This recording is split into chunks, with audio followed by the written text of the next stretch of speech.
What is up guys, Done on the site. In this video, I'm going to show you how you can add an acceptance criteria field in Jira. So first you need to head over to your Jira's website and then you need to log in with your Jira account. And after that, you just simply need to choose your project. After choosing your project, you need to click on settings and then you need to click on general settings. Or to make it more simpler, you can just simply click on the system settings, and after clicking on the system settings you can just go to the work items, and then in the work items here you will see the work item settings. From here, go to the fields.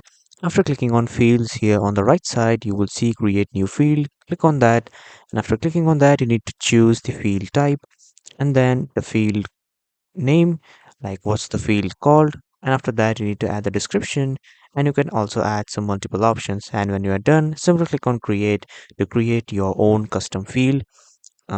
Due to some issues regarding the internet, I am not able to create a new field, so you can just simply create a new field by this process and your new custom field will be created.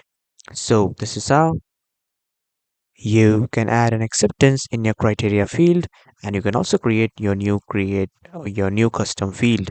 So that was all for this video everyone. Thank you for watching.